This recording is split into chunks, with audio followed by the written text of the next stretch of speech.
How has your day been so far?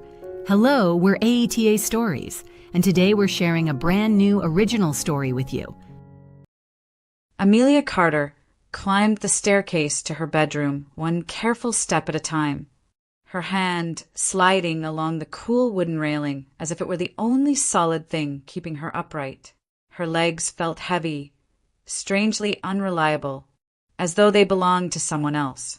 By the time she reached the landing, her breath was shallow, her pulse loud in her ears. She paused, waiting for the dizziness to pass, counting silently the way she always did. 5 seconds in, 5 seconds out, until the spinning eased enough for her to move again. She told herself it was nothing. Everyone felt like this at the end of senior year. Long nights, early mornings, endless mock exams, practice tests, private tutoring sessions, stacked one after another. Portland's gray spring light pressed against the windows, dull and constant, and Amelia blamed the weather, the workload, the pressure she had willingly placed on herself. She was aiming high. She had to. Amelia was the kind of student teachers spoke about with quiet admiration. Top of her class, disciplined, focused, the one who never missed an assignment and never asked for extensions. Medical school had been her goal for as long as she could remember, not because anyone forced it on her, but because it made sense. Bodies followed rules. Symptoms had causes. If something was wrong, it could be identified, treated, fixed. Logic was comforting that way. Her father, Michael Carter, supported her ambition without hesitation. He always did, at least financially. He owned several high-end restaurants across the city, the kind that required his presence from morning until late at night. He worked constantly, traveled often, and spoke in short, efficient sentences when he was home. Still, he had promised Amelia that once she turned 18, he would help her buy an apartment near campus, a clean slate, independence, no distractions. Amelia clung to that promise during the worst days. The days when her head felt thick and heavy, when climbing the stairs felt like scaling a hill with weights strapped to her ankles. She pictured a quiet apartment, white walls, a desk by the window, a place where she could breathe. Her mother would have liked that idea. Amelia barely remembered her, only fragments remained. A soft voice, the warmth of arms around her. A photograph on the shelf in her room showed a smiling woman with gentle eyes, dark hair pulled back loosely, as if she had been interrupted mid-laugh. Her mother had died when Amelia was very young, taken by a congenital heart condition that no treatment could correct. Sometimes Amelia tried to imagine what her life would have been like if she had grown up with her, but the images never stayed long. They slipped away, leaving behind a familiar, hollow ache. That ache was something Amelia had learned to live with. What unsettled her now were the things she could not explain. It started subtly, a sound that might have been the house settling, a whisper so faint she could never catch a word, only the impression of speech brushing the edge of her awareness. Once, late at night, she had lifted her head from her textbook, certain someone had called her name.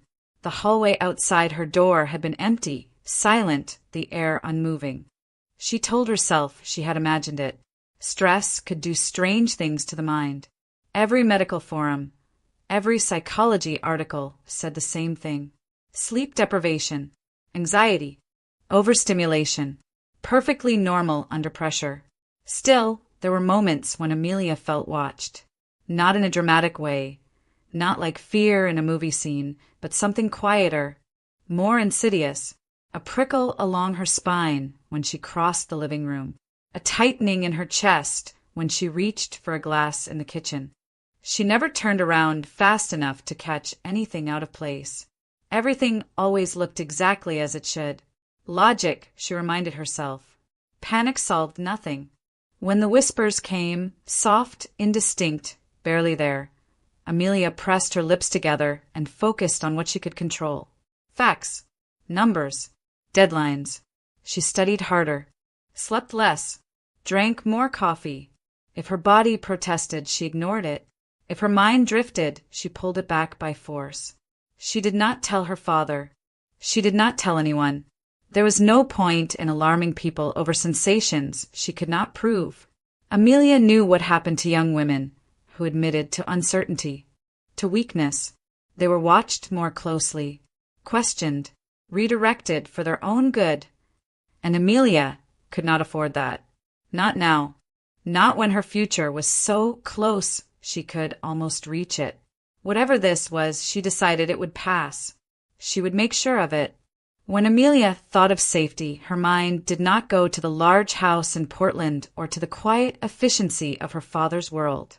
It drifted instead to the coast, to the narrow road that curved toward the ocean, to the low wooden house where her maternal grandparents lived, and to the steady, unhurried rhythm of waves breaking somewhere beyond the trees.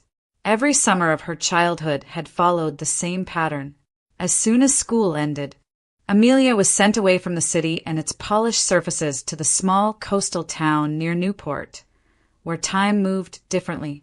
Mornings began with the smell of salt and coffee. Afternoons stretched long and warm. Evenings were filled with stories told at the kitchen table. Questions asked and answered without hurry. There, she was not a responsibility to manage or a schedule to maintain. She was simply loved. Her grandmother listened carefully to everything Amelia said, no matter how trivial it seemed. Her grandfather taught her small, patient skills, how to sand a piece of driftwood smooth, how to fix a loose hinge, how to wait. And her Uncle Stephen, who lived with them, was a constant presence of uncomplicated joy. Though he was an adult, he moved through the world with a child's openness, finding wonder in ordinary things. He laughed easily, swam recklessly in the cold water, and treated Amelia as an equal in games that sprawled across the living room floor. Only later did Amelia understand the quiet worry behind her grandparents' kindness, the unspoken question of what would happen to Stephen when they were gone. As a child, she had only known that with them, she felt whole. The contrast with Portland had always been stark. After her mother's death, the city house became a place of silence and order. Michael Carter did his best, but grief pushed him deeper into work, and work demanded everything. He provided generously, ensured Amelia lacked nothing materially, but he was rarely present in ways that could not be measured. Meals were often eaten alone.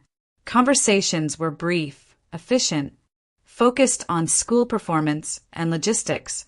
Amelia learned early not to ask for more than he could give. Vanessa entered their lives quietly at first. Amelia was 6 when her father brought a young woman home one evening and introduced her as a friend. Vanessa was beautiful in a polished, effortless way, with warm eyes and an easy smile. She knelt to Amelia's level when she spoke, remembered her favorite colors, and always arrived with something small but thoughtful in her hands. Vanessa braided Amelia's hair, played board games with her, baked pastries that filled the kitchen with sweetness and laughter. For the first time since her mother's death, the house felt softer, warmer, less hollow. Amelia wanted badly to believe this was what a family was supposed to feel like. So when her father announced that he and Vanessa were getting married, Amelia did not hesitate to feel happy. She imagined a future where someone waited for her after school, asked about her day, noticed when she was tired. She imagined having a mother again, not the one she had lost, but something close enough to ease the ache. The wedding was small, elegant, efficient, much like Michael himself. Vanessa moved into the house seamlessly, reorganizing spaces, bringing new routines with her. At first, nothing seemed wrong. Amelia tried to be helpful, polite, accommodating. She wanted this to work. The birth of the twins came a few years later. Ethan and Oliver arrived healthy and loud, filling the house with noise and attention. Michael's joy was immediate and visible, a lightness Amelia had rarely seen in him before. Vanessa was radiant in her role, attentive and devoted, hovering constantly over her sons. That was when the shift began. At first, it was subtle. Vanessa grew distracted when Amelia spoke. irritated by small things: shoes left by the door, laughter that carried down the hallway during nap time.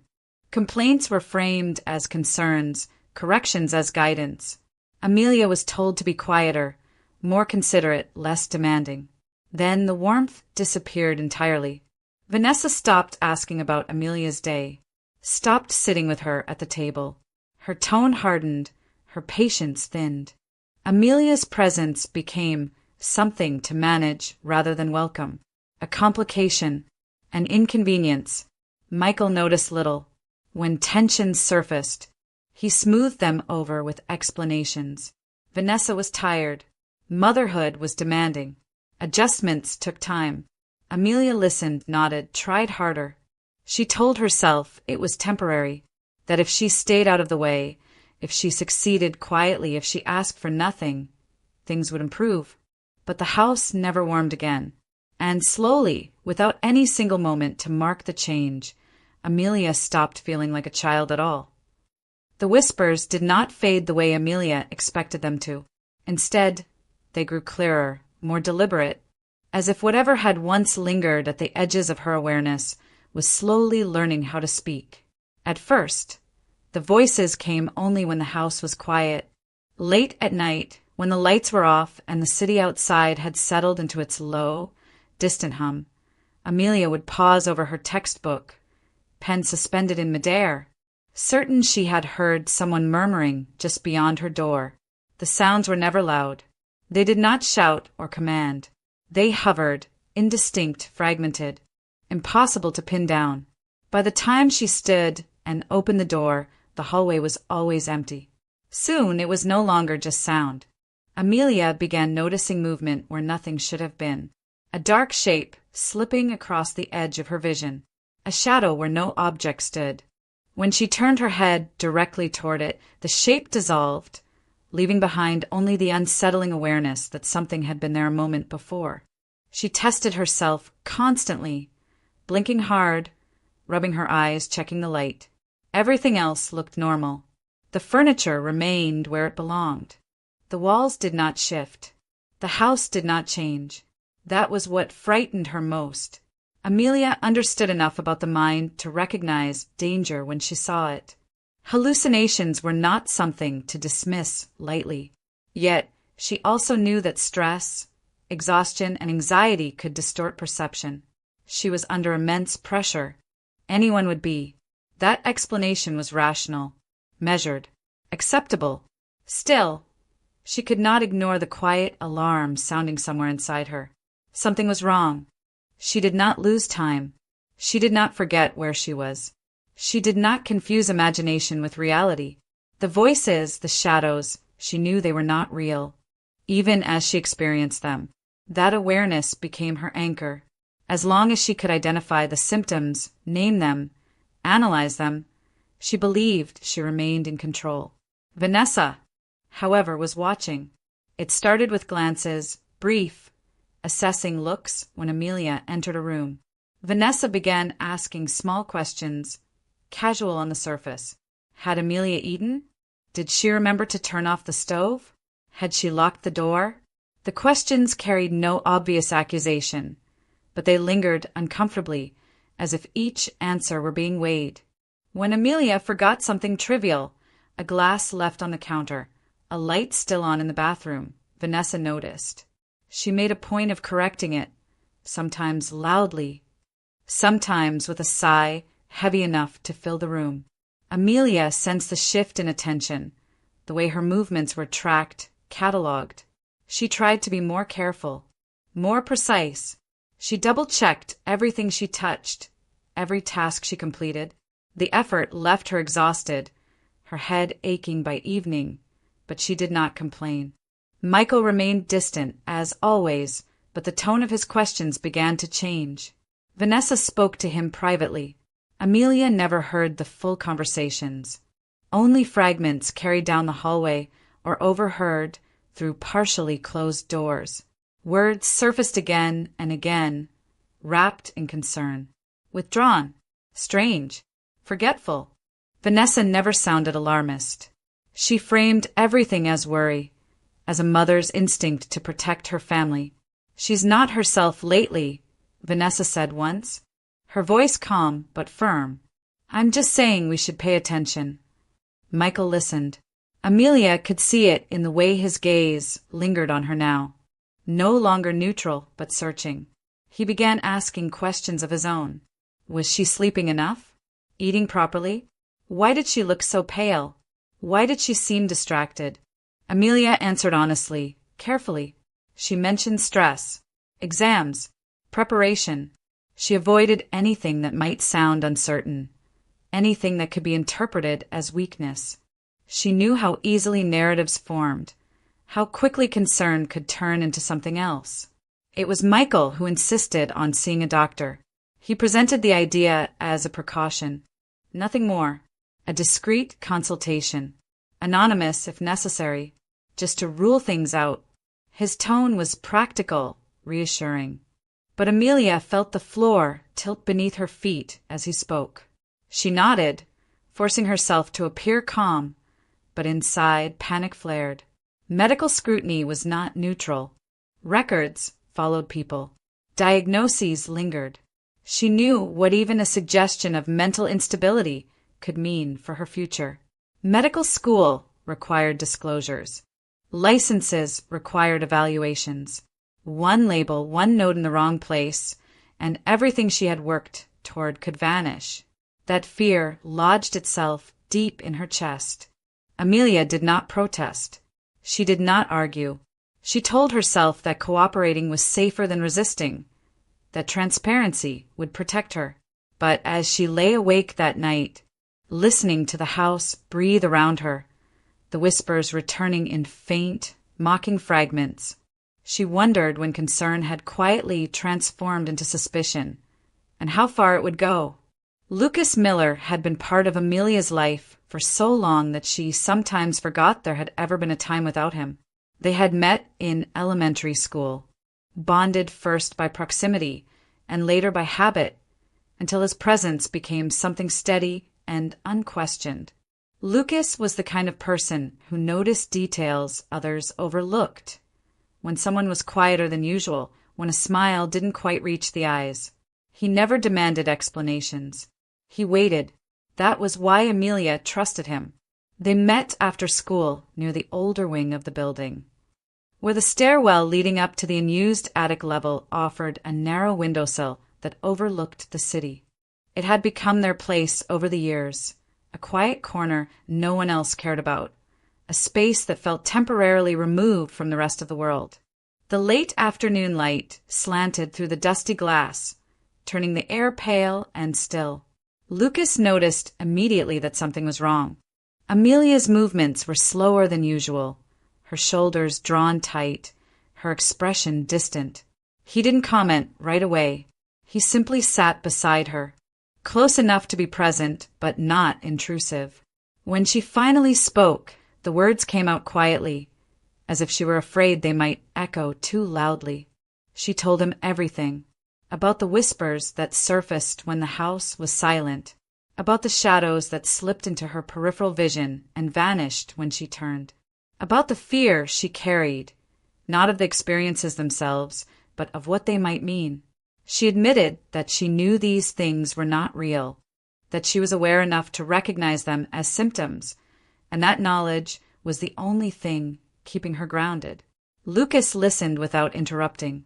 He did not recoil. He did not question her sanity or try to reassure her with empty phrases. His expression shifted from casual attentiveness to something more focused, more serious. But his voice remained even when he finally spoke. "You're not imagining that something's wrong," he said calmly, "and you're not losing yourself either. The fact that you can describe this so clearly matters."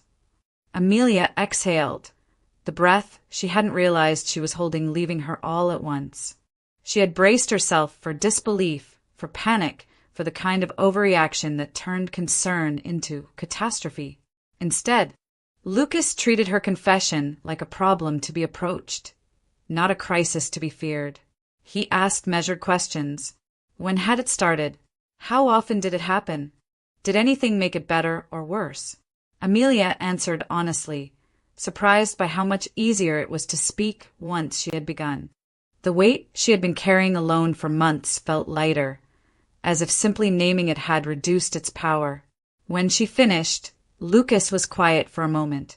"You should tell your dad," he said finally.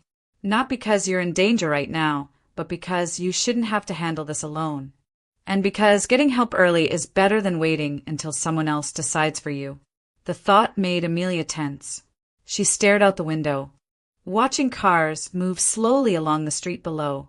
Telling her father meant exposing herself to scrutiny, to judgment, to decisions she might not control.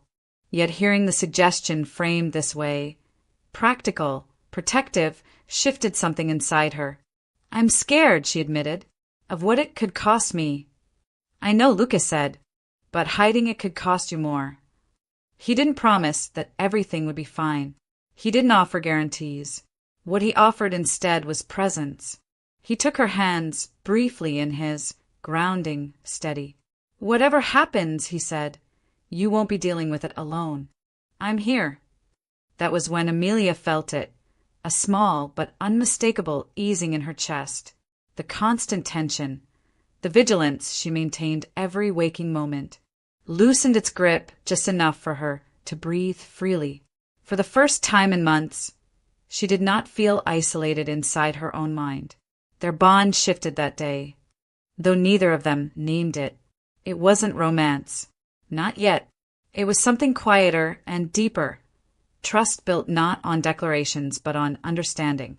As they sat together in the fading light, Amelia realized that even if the path ahead was uncertain, she was no longer walking it by herself. Amelia chose her moment carefully. She waited until late evening, when the house had quieted and her father's phone lay untouched on the kitchen counter. Michael Carter listened without interrupting as she spoke, his expression unreadable, his posture rigid with the discipline he carried into every conversation.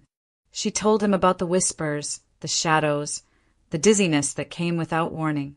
She was precise, measured, deliberate in her wording. She emphasized what she knew as much as what she experienced, that she understood these things were not real, that she remained aware, grounded, rational. Michael nodded slowly. He asked questions. How long had this been happening? How often? Had she told anyone else? Amelia answered honestly. When she finished, silence settled between them, heavy and clinical. "I'm glad you told me," he said at last. "We'll handle this responsibly." He arranged the consultation himself. Private, discreet, anonymous as he promised. No hospital records tied to her school. No unnecessary exposure. The appointment took place in a quiet office downtown, far from the noise of emergency rooms and crowded clinics. The psychiatrist spoke in calm, professional tones, asking Amelia to describe her symptoms while making careful notes. He nodded often, his questions precise, his conclusions cautious. Stress, he suggested. Severe academic pressure. Possible anxiety-related perceptual disturbances. He recommended medication, not as a diagnosis. He explained, but as a way to stabilize her symptoms while they observed. Amelia hesitated. She asked about side effects, about long-term implications. The psychiatrist reassured her that the dosage was low, the prescription temporary. Michael approved the plan without hesitation. At first, Amelia told herself she felt no difference.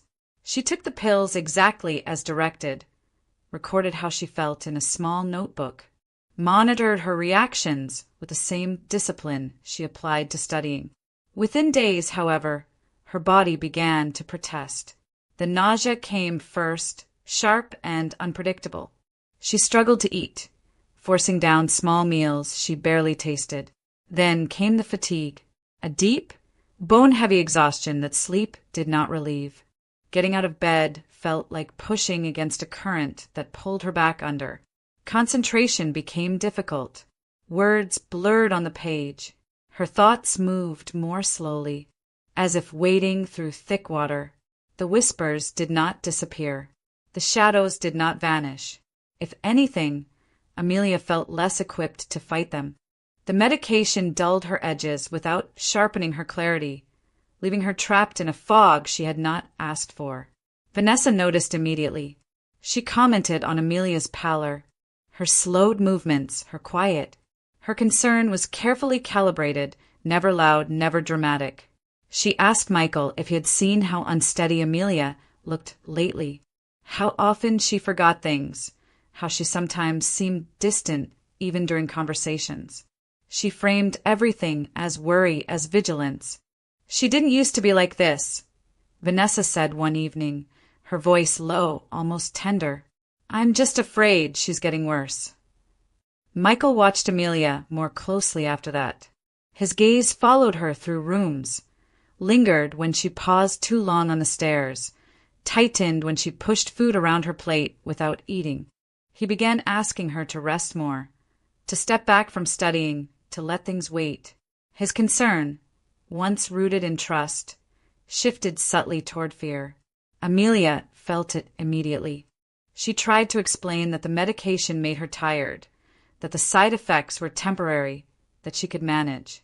Michael listened, but doubt had already begun to settle. He asked whether she was sure she was taking the pills correctly, whether she remembered conversations from earlier in the day, whether she felt confused. Vanessa remained just behind him, quiet and observant, her presence a constant reminder that Amelia was no longer the sole narrator of her own experience. Each morning, Amelia woke heavier than the last. Each evening, she forced herself through assignments she completed more slowly than before, terrified that falling behind would confirm everything being said about her. She stopped complaining altogether, afraid that any admission of discomfort would be used as proof. What frightened her most was not the symptoms themselves, but the way the ground beneath her was shifting. She could feel the balance of power changing, the narrative slipping from her hands. The more she complied, the less she seemed to be believed. And for the first time since the whispers had begun, Amelia wondered whether seeking help, meant to protect her future, was quietly placing it at risk instead. The invitation came quietly, slipped into conversation as if it were nothing more than a casual suggestion. Lucas mentioned it one afternoon after school, his tone deliberately light. A short trip, just a few days, a small group of friends heading east, away from the city, into the gorge where the air was cooler and the noise of Portland thinned into distance. Amelia's first instinct was hesitation, the idea of leaving home, of stepping outside the carefully monitored routine that had formed around her, felt risky. Yet something in her tightened at the thought of staying. The walls of the house seemed closer lately, the silence heavier. She told Lucas she would think about it. Vanessa's reaction was immediate and unmistakable. "No," she said flatly when Amelia brought it up at dinner. "Absolutely not. This is not the time for trips. You're not well." The words landed with a sharp finality that made Amelia flinch. Vanessa leaned forward slightly, her expression composed but firm, listing concerns in a measured tone. Amelia needed rest, stability, supervision. Wandering off into the woods with friends was irresponsible, dangerous. Michael listened, his fork paused midair. For a moment, Amelia thought he would agree. He had been cautious lately, careful, visibly uneasy whenever she left the house alone. But this time, he hesitated. "It's only a few days," he said slowly, "and she won't be alone." Vanessa turned toward him, surprised.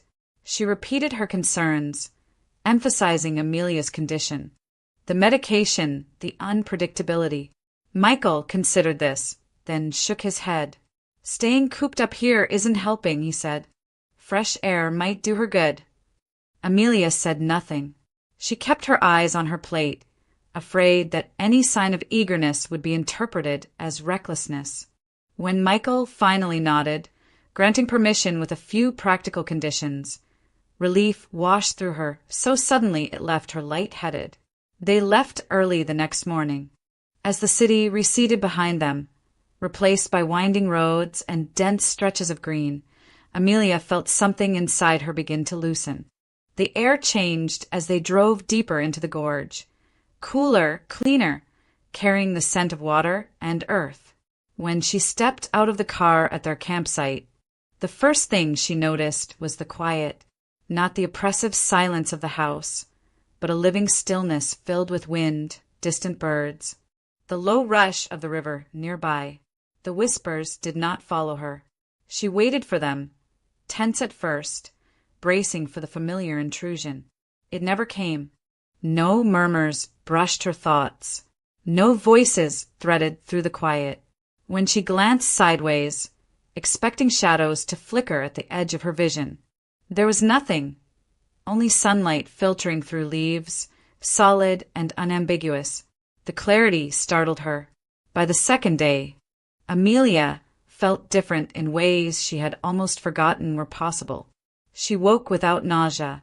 Her limbs felt lighter. She moved easily, hiking short trails, sitting by the water, listening to conversation without strain. She laughed once, genuinely, the sound surprising even herself. Lucas watched her carefully but said nothing. He did not point out the change. He allowed it to exist without commentary, as if afraid that naming it might break whatever fragile balance had settled over her. 3 days passed this way. 3 full days without whispers, without shadows, without the sense of being observed. Amelia slept deeply, dreamlessly. Her thoughts moved at their usual pace again, sharp and ordered. She felt present in her body, aware of each step, each breath, grounded in the physical reality around her. By the 3rd evening, sitting near the fire as the light faded from the sky, Amelia reached a tentative conclusion. The treatment must finally be working. The idea filled her with cautious hope. Perhaps the medication needed time. Perhaps removing herself from stress had allowed it to take effect. The explanation was logical, reassuring, something she could accept without fear. She did not question why relief had come only after leaving home. She was not ready to examine that thought. When they returned to Portland, Amelia stepped back into the city with a quiet optimism she had not felt in months. She believed, for the first time since everything began, that she might be on her way back to herself. She did not know yet how fragile that belief was, or how quickly it would be tested. The return to Portland shattered Amelia's fragile optimism faster than she could understand it. The first night back, the whispers returned, soft at first, almost hesitant, as if testing whether they were welcome. By morning, the shadows followed. The clarity she had felt in the gorge dissolved, replaced by the familiar heaviness pressing against her temples and chest. Amelia told herself it was temporary. Transitions were difficult. Routine would stabilize her again. She repeated that thought as she moved through the house, unpacking her bag, folding clothes, trying to settle back into the careful order that now defined her life. It was late afternoon when she heard raised voices. They drifted from her father's study, muffled but unmistakably tense. Amelia slowed at the top of the stairs, not intending to listen, only to understand whether she was being called. But her name surfaced, sharp enough to stop her in place. "I'm telling you, Michael, this is becoming dangerous." Vanessa's voice was calm, controlled, but edged with urgency. Amelia felt her stomach tighten. "She's unstable," Vanessa continued. "You've seen it yourself. The confusion, the mood swings, and the boys, Ethan and Oliver, they're too young to understand what's happening. They shouldn't have to live with this." Michael said something in response, but his words were quieter, harder to make out. Amelia took a step closer, her pulse quickening. "She forgets things," Vanessa went on. "She zones out. What if she leaves the stove on? What if she scares them? I'm not saying she's a bad person, but she's not safe right now." Amelia's breath caught. Her mind raced, trying to reconcile the careful, concerned tone with the cruelty of what was being said. She pressed her hand lightly against the wall, grounding herself as the room seemed to tilt. "There are facilities," Vanessa said, her voice lowering. Private ones. Discreet. Residential treatment centers that specialize in cases like this. They can help her in ways we can't. Amelia understood immediately what that meant. A facility meant separation, supervision, records, an official diagnosis that would follow her for the rest of her life. She pictured locked doors, monitored schedules, decisions made on her behalf. The thought tightened around her chest until breathing became difficult. Michael spoke again, louder this time. She's still my daughter. This isn't something you decide lightly. I know, Vanessa replied softly. That's why I've been patient. That's why I've waited. But this isn't about convenience. It's about protecting everyone involved, including Amelia. The word including rang hollow. Vanessa continued, outlining the plan with methodical precision. Long-term placement, structured care, evaluations conducted by professionals. On paper, it would be presented as voluntary, temporary, necessary, the kind of solution that appeared responsible, even compassionate to anyone looking from the outside. Amelia's thought spun. Medical school would be impossible. Any formal psychiatric diagnosis, any documented residential treatment, would raise questions she could never fully erase. Applications would be scrutinized, licenses delayed or denied. Her autonomy, her right to make decisions for herself, could be challenged. Once placed, leaving would not be simple. She imagined her future narrowing, doors closing one by one, not because she had failed, but because she had been labeled. Michael's silence stretched on. Amelia could picture him standing behind his desk, jaw clenched, weighing risks the way he always did. She knew his patterns well enough to recognize the pause. Not refusal, but calculation. I don't want to do this to her, he said finally, his voice strained. She's trying. She's cooperating. Vanessa did not raise her voice. She did not press aggressively. She sighed instead, a sound heavy with reluctant resolve. And if something happens, she asked, if she hurts herself? Or one of the boys? You'll never forgive yourself. Neither will I. Amelia's vision blurred. The argument was no longer about her well-being. It was about fear. Fear carefully cultivated and weaponized. She realized, with a sudden clarity, more terrifying than any hallucination, that the narrative had shifted beyond her control. Michael exhaled slowly. Let me think, he said. That was all Vanessa needed. Amelia stepped back from the door, her heart pounding so loudly she feared it would give her away. Her hands trembled as she retreated down the hallway, each step feeling unreal, disconnected. She reached her room and closed the door silently behind her, pressing her back against it as if it could shield her from what she had just heard. She understood now. This was not about treatment. It was about containment. And unless she acted, her future would be decided without her, quietly, efficiently, and permanently. That night, Amelia did not sleep. She lay on her bed staring at the ceiling. The house unusually quiet, every sound magnified by fear. Vanessa's words replayed in her mind with merciless clarity. Long-term, facility, safety. Amelia knew enough to understand what those phrases meant once they were translated into reality. They were not talking about counseling sessions or temporary observation.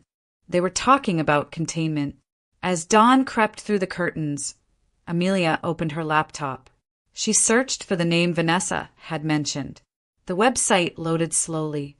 Its polished photographs carefully chosen.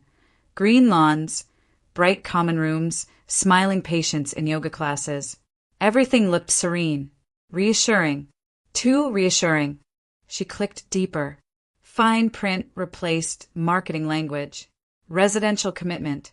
Continuous supervision. Limited external contact. Discharge determined by staff evaluations. Not patient request. Medical records permanently documented.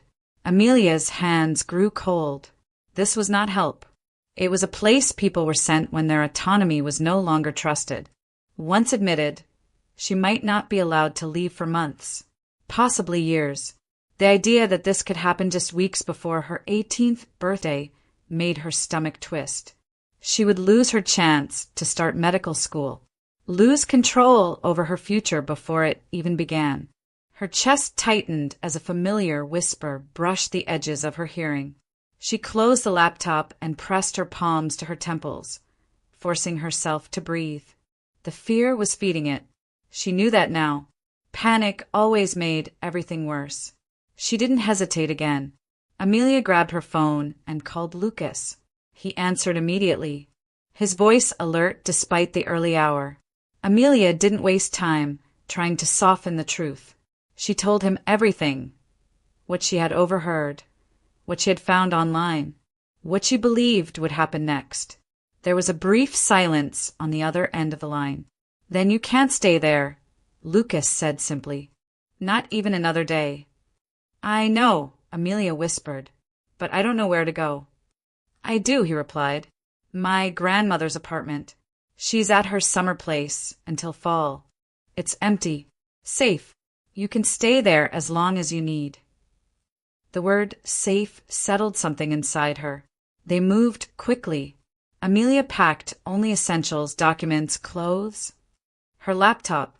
She left a letter for her father, explaining that she needed time and space, that she was not running away, but protecting herself. She avoided accusations. She wasn't ready for that yet. When Lucas's car pulled up, Amelia slipped out quietly, her heart racing until the house disappeared behind them. The city blurred past the windows, but with every mile, the pressure in her chest eased. By the time they reached the apartment, a modest, sunlit place filled with old photographs and potted plants, Amelia realized something strange. The whispers were gone.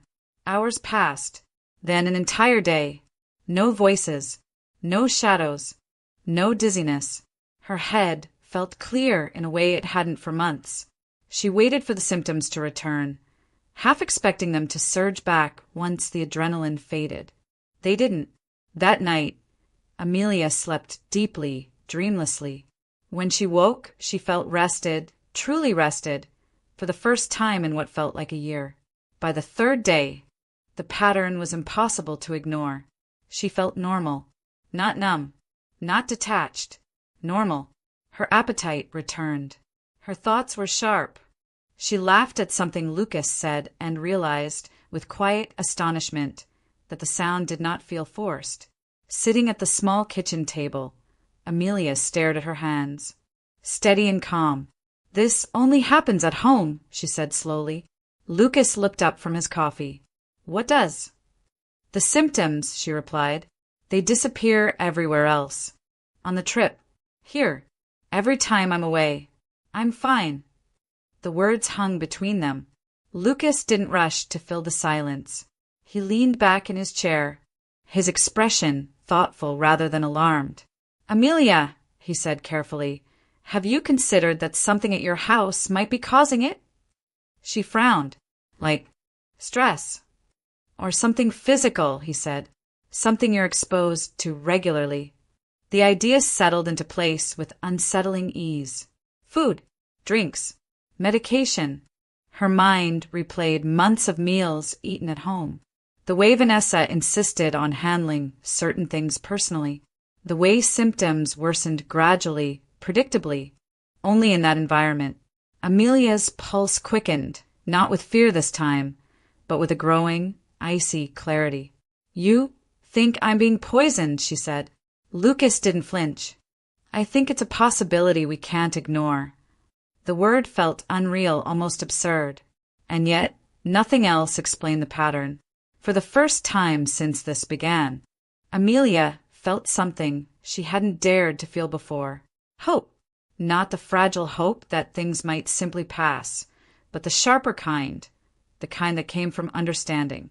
From realizing that what had been happening to her might not be madness at all, but something deliberate, something that could be proven. And if it could be proven, then she was not powerless. She was running out of time, but she was no longer blind. The waiting was the hardest part. Amelia checked the email account multiple times a day, her heart stuttering every time a new notification appeared. The samples had been sent to an independent toxicology lab through one of her grandfather's old contacts. Discreet, expensive, and thorough. No insurance. No shortcuts. If something had been put into her body repeatedly, the lab would find traces, even if the substances were designed to fade quickly. The days passed quietly by the ocean. Amelia felt stronger with each sunrise. No whispers, no shadows, no dizziness. The contrast between her current clarity and the months she had spent deteriorating in her father's house was no longer subtle. It was undeniable. Then, one afternoon, the email arrived. Lucas was in the kitchen when Amelia opened it. She didn't speak at first. She simply stared at the screen, reading the report line by line. Then again, slower this time, as if afraid the words might rearrange themselves. They didn't. The results were clear. Her biological samples contained residues of synthetic compounds known to induce auditory and visual hallucinations when administered in small, repeated doses. Substances that, in controlled settings, were used in limited medical research, but which, outside of that context, amounted to deliberate poisoning. Long-term exposure explained everything. The fatigue, the nausea, the cognitive fog, the progressive loss of stability. Amelia exhaled shakily. She wasn't sick. She had never been sick. Lucas read the report over her shoulder, his jaw tightening. "This is it," he said quietly. "This explains everything." The relief that surged through Amelia was immediate and overwhelming. It felt almost painful, like blood returning to a limb that had gone numb. Tears blurred her vision, but this time they were not born of fear or confusion. They came from vindication. Her sanity had been stolen, and now it had been returned. They didn't go to the police. Not yet. Lucas insisted on one thing first. "Your father needs to see this," he said, "from someone he trusts." Michael Carter had been unraveling for weeks. The disappearance of his daughter, the silence that followed, the growing unease that something had gone terribly wrong, it all weighed heavily on him. He barely slept. He replayed his last conversations with Amelia over and over, searching for signs he might have missed. Vanessa's certainty no longer comforted him. If anything, it felt rehearsed, polished. When Lucas asked for a meeting, Michael agreed immediately. They met in a quiet cafe not far from Michael's office. Lucas did not waste time with pleasantries. He placed the printed toxicology report on the table and pushed it toward him. "She didn't imagine any of it," Lucas said evenly. "She was being drugged." Michael stared at the pages, his brow furrowing as he read. At first, confusion, then disbelief, and finally horror. "No," he said softly. "That's not possible." "She's been symptom-free since leaving your house," Lucas replied. "Every single time. The pattern is too consistent to ignore." Michael's hands trembled as he set the papers down. He didn't argue. He didn't raise his voice. Instead, he did something Lucas hadn't expected. He went very still. That night, after Vanessa and the twins had gone to bed, Michael went to his study and accessed the home's security system. The cameras hadn't been installed for Amelia. They had been added months earlier, quietly, after suspicions about household staff. Michael had never mentioned them to anyone, not even Vanessa. He reviewed the footage methodically. At first, there was nothing. Routine. Normalcy. Then he rewound. There it was. Vanessa in the kitchen, late afternoon. Amelia was upstairs. The staff had already prepared dinner. Vanessa glanced around, moved with practiced confidence, and reached into her purse. A small container. A quick, precise motion over a glass. She stirred, wiped the rim, and left the room. Michael's breath left him in a broken sound. He watched the footage again, and again. There was no mistaking it. The confrontation happened the next morning. Vanessa was calm when Michael asked her to sit down. She was less calm when he placed the toxicology report on the table, and she completely unraveled when he played the footage. For a moment, she tried to deny it. Then she laughed, a short, brittle sound. "You finally figured it out," she said, her composure cracking. "I was wondering how long it would take." Michael stared at her as if she were a stranger. "Why?" he demanded. "Why would you do this to my daughter?" Vanessa's expression hardened. Because she was always in the way. The words came fast after that. Years of resentment spilled out. Jealousy over the attention Amelia received. Rage over the promised apartment. Fear that Amelia would inherit what Vanessa believed should belong to her sons. Control had turned into obsession. Obsession into action. "I didn't want her dead," Vanessa said coldly. "I wanted her out of our lives." Declared unstable, dependent, harmless. Michael stood up. "Get out." The divorce was swift. Vanessa fought, but the evidence left little room for maneuvering. Michael did not press criminal charges, at least not immediately, but he ensured that full custody of Ethan and Oliver remained with him. Vanessa left the house with nothing but her personal belongings and a reputation she could not escape. Amelia returned home only after Vanessa was gone. She walked through the familiar rooms cautiously, as if expecting the walls themselves to whisper. They didn't. The house felt neutral now. Empty. Safe. Michael met her at the door. He didn't speak at first. He simply pulled her into his arms and held her, tightly, as if afraid she might disappear again. "I'm so sorry," he said into her hair. "I should have protected you." Amelia closed her eyes. For the first time in a long while, she believed him. Her name was cleared, her medical records corrected, the false narrative dismantled piece by piece, and the future, once nearly stolen from her, stood open again, not untouched, but hers. Amelia returned home quietly. There was no dramatic reunion, no celebration waiting behind the door. The house felt different now, emptier, calmer.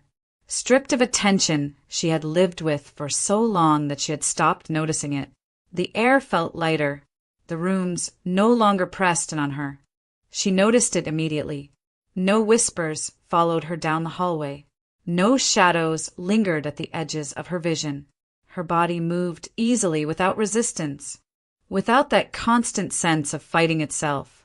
Each ordinary moment, pouring a glass of water, climbing the stairs, opening a window, felt like proof of something fundamental. She was whole.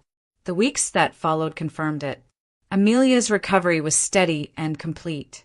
Her strength returned. Her concentration sharpened. Sleep came easily and left her rested. Follow-up evaluations, conducted openly and transparently this time, documented exactly what the toxicology report had already proven. There was no psychiatric disorder, no underlying illness, only damage inflicted from the outside and now healed. With her name formally cleared and medical records corrected, Amelia resumed her preparations for medical school. Acceptance letters were revisited, enrollment steps completed. The future she had nearly lost unfolded again. Cautiously at first, then with growing confidence.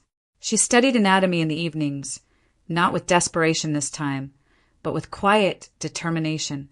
She knew now, more deeply than any textbook could teach, that medicine was not just about diagnosing what appeared on the surface. It was about listening, about patterns, about what didn't fit the easy explanation. Michael watched all of this with a mixture of pride and pain. The house was quieter without Vanessa. The twins adapted more easily than he had feared, their routines stabilizing under consistent care. Michael focused on them when he could, but there were moments, often late at night, when the weight of what he had failed to see settled heavily on his chest. He did not excuse himself. Instead, he apologized more than once, and without defensiveness. "I should have trusted you," he told Amelia one evening, standing awkwardly in the doorway of her room. "I trusted calm explanations over your reality. I won't make that mistake again." Amelia believed him, not because the words were perfect, but because they came with change. Their relationship did not reset overnight. Trust rebuilt slowly, carefully, like something fragile that had to be handled with intention. But there was honesty between them now, and accountability. That mattered. Through it all, Lucas remained quietly present. He never inserted himself into family conversations or demanded explanations. He didn't frame himself as a hero or ask for credit. He showed up when needed, left space when appropriate, and stayed steady through the uncomfortable silences that healing sometimes required. Amelia noticed that, too. She noticed the way she felt calmer when he was nearby, the way conversations with him felt effortless again, no longer shadowed by fear or confusion, the way his presence no longer symbolized survival alone, but something gentler, something that hinted at possibility. One evening, as they walked along the river near her home, Amelia found herself watching the water move past them, steady and unhurried. "I don't think I understood what clarity felt like before," she said. Lucas nodded. "You had it taken from you." She looked at him then, really looked at him, and realized something had shifted. What she felt was no longer just gratitude or relief. It was warmth, trust, the early shape of something she was not yet ready to name, but no longer afraid of acknowledging. She didn't need to rush it. Some things grew best when allowed to unfold naturally. As summer edged closer to its end, Amelia stood in her room one morning, sunlight warming the floor, and thought about everything that had happened, about how close she had come to losing herself, not to illness, but to manipulation disguised as care, about how easily concern could become control when left unquestioned. She understood now that not all harm announced itself as cruelty.